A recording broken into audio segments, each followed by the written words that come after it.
Okay, my people, RMDA Network is in the building, really and truly. London to Abuja. International networking is what we do. And here, I'm here with none other than Nigerian goalkeeper, former goalkeeper, Emmanuel Babayaro. Uncle, If you're coming from London, then you must say the elder brother, the Chelsea Legion. Mr. Babayaro. I'm just saying, because he said all the way from London. So that's the mayor. He used to be the mayor of London, you know? you know what? I seriously appreciate you because I said, right, how do I squeeze this one in? How do I squeeze Celestine into the story? Oh, no, From London. nothing. Because we look at both of you as national treasures because you're both, absolutely. you know, you both play for the national team. Let's start from there. So, but yes, Celestine Babayaro, Chelsea, Newcastle and all that. Newcastle, You know what I mean? you guys Yeah. go in. Senior brother, now be the papa, the big one, the Oga. I made it happen.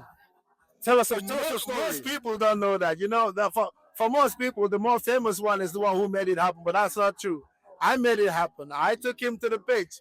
I practically ran away from home with him to go play football. Like I ran. Wow. Like there was nobody in the house. My mom was not in. My dad was not in. I come back. I sneak in. I'm like, hey, we need to follow me because I ran already to go play. Yeah. My mom was not happy about it, but at some point they let me be. Sure. But he was my mommy's pet. So he was not let out. You understand? So yeah, I looked in one day and there was nobody at home. I say, follow me, please. He was like, hey, what if mommy comes back? I say, hey, are you stupid? I said, because he was my boy, right? I just took a few pieces of his clothes from the project, so there were not too many clothes those days. That picked up a few. I don't know if you know what they call Baco Super Sack. That bag, Banco bag. Yeah, I just put his clothes on the bag. I said, oh yeah, follow me, more go play ball. Let's go. That's how we run from home. It's a long thing, you know, but that's my homeboy. That's my boy, you know what I mean? Guys, this is an exclusive. If you should, Oh yes, it is. I've never told anybody this before, ever. This is the I was first. so honored to have heard Most it def, most def. from the RMDA And you network. took the trouble from all the way to London, from London to here, man. I gotta give you some exclusive, you know what I mean? Thank you I so gotta much. show you some love, It's man. what we do, man. It's the network, baby. It's the network. It's the network.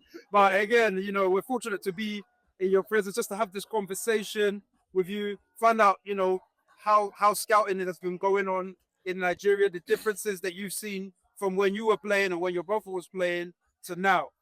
Can you tell us, you know, what the major differences are? Yeah, well, basically, right now it's more awareness. Right now, it's too many scouts everywhere, and in the process, you have too many fake ones, though. And I think, in my personal opinion, they're taking advantage of a lot of African kids, especially. Let me be precise, Nigerian kids. Let me not just say Africa as a whole. Let me center it on Nigeria. They're taking a lot of advantages on youngsters and stuff, but it's more awareness. You know, back in the days there were no academies. Today there are academies. You know, I have one.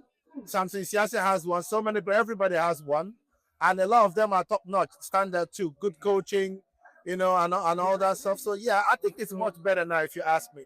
Even though some of us tend to, when we talk cricket, we tend to say it was much better then, but in reality, it was much better now.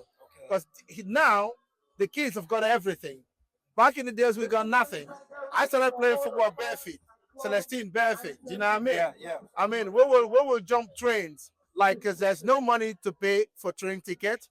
We will jump trains just to get to other towns and villages to play some football matches. You know what I'm saying? So yeah, it was tough back then. But guess what? The toughness, I guess, made us even better. Sure. And what we have now is what we call a spoiled generation, because they got everything and it made them lazy.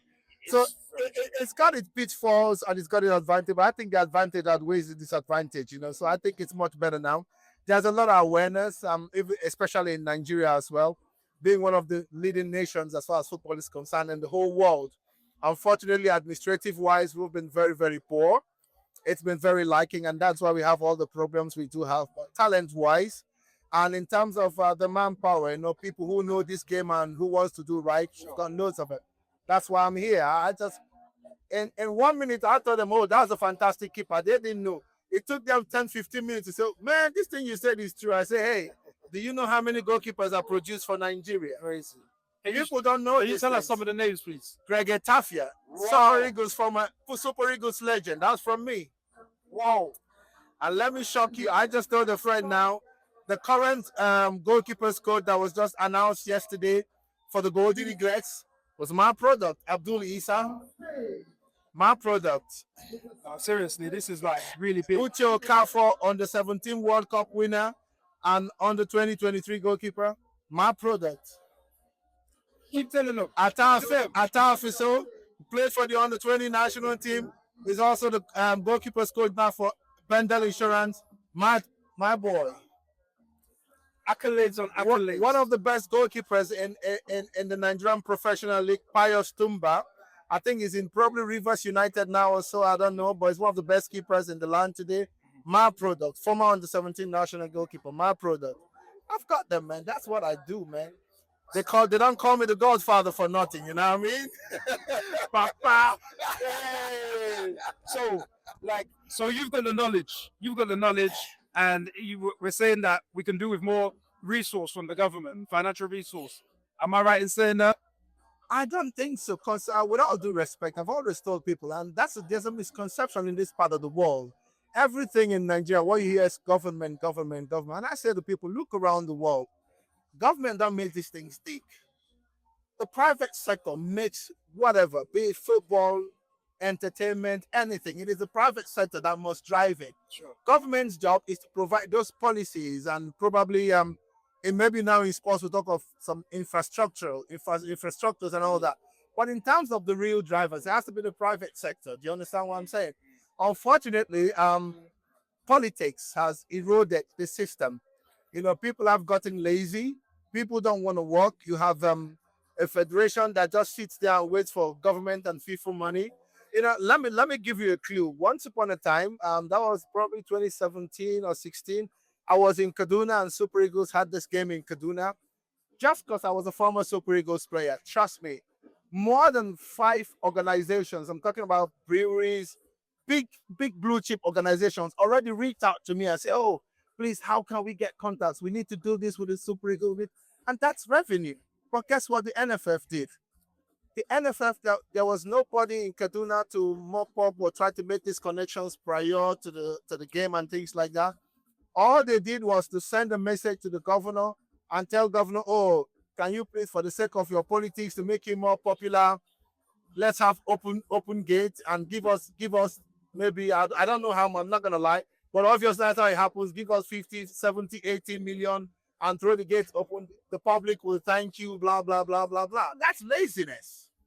And here's a lot of organizations that want to do business. There's what you can do meet and greet.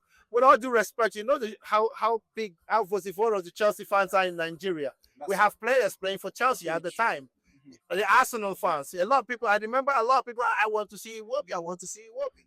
You could organize a lot of stuff and make so much money out of this, but they're just lazy, you know what I mean? And we have to shout out Iwobi because Iwobi chose Nigeria when it probably would have been easier for him in the eyes of most people in the UK. No, it wouldn't. In England. No, it wouldn't. No, it wouldn't. No, it wouldn't. Trust me. They know Nigeria is the easiest and fastest route for them to that fame at the international stage. Take it or leave it, but that's the truth. All of them that chose Nigeria was definitely not out of patriotism. It was more because they're not really patriotic. Let's be honest about it. They know literally nothing about Nigeria, most of them. It was all about, I'm Nigerian and my parents are Nigerian, but prior to praying for the Super League, they never were here. Do you know what I mean? So they don't have that affiliation. They don't know what it is to really be a Nigerian. Let's be honest. Do you not feel like Iwobi's uncle would have an influence on that side of things? Means JJ. JJ now. It's possible, but what I'm trying to say is, if he had chosen England, I would tell you the best that could have happened. Maybe just one cap and that's it. And guess what? England. Why do you think almost every coach in the world wants to coach Nigeria? Unfortunately, only Nigeria does not know what it has. People around the world know what Nigeria has. They know the talent deposit. They know the capacity and the capabilities of what Nigerians could become. Do you know what I mean? But Nigerians don't understand that. You understand what I'm saying? That's what almost every coach wants to coach because Nigeria, I will tell you talent-wise, if I would say country to country, I think probably not more than two, 3 countries can withstand Nigeria talking talent-wise, so as far as concerned. I agree. Nigeria is long overdue to win the World Cup. That is the anger of some of us. And we didn't qualify. So within the Second Nations rumble. How ironic. But we had a good African Nations Cup. Did we? It's just I think we did. It's just No, we unfortunate. didn't. No, I we think it's just didn't. unfortunate how it ended. It's just reverse psychology. Now, let me tell you why you thought we did, or most Nigerians thought we did, because we expected the worst. We expected the worst based on what they played through the qualifiers. Yeah. We expected the worst. It's true. So when there was a little bit of an elevation, we were happy we were through. But in reality, we didn't. Because with all due respect, what happened to exactly? We should have won it. But we Nigeria were on task to win it. Do you not feel the controversy sparked up, from Morocco? No, we were The beaten. course of direction? We were beaten. Morocco was better. No. Morocco was better on the day. That particular game with Morocco, they were better on the day. Let's be honest about it. I don't know. You want to talk about? I'm sure you want to talk about some 1 or 2 calls that did not go our way. I agree with you on that. But ask yourself, in what positions of the pitch were those calls made? And ask yourself on balance of play. Then watch the match again on balance of play. See how the Moroccans play, how the Super Eagles play. We were outplayed. Well, I've learned today, and one of the things that we do on the R&D Network, we have a podcast called the We Live, We Learn podcast. So it's very much about living and learning. And we're living and learning right here. My Godfather used to say to me, "You don't stop learning until you die. Very true. You keep learning forever." Did you hear that, people? You do not stop learning until you die. Absolutely, I agree. Please. So make sure you tune in to the We Live, We Learn podcast. We've been RMDA Network in Nigeria at the Pollard Stadium, seeing their emerging youth talent coming up. And it's been an amazing talk with Emmanuel Babayaro. Bless them, nurture them, get them to the promised land, hopefully. Amen. Amen. Amen.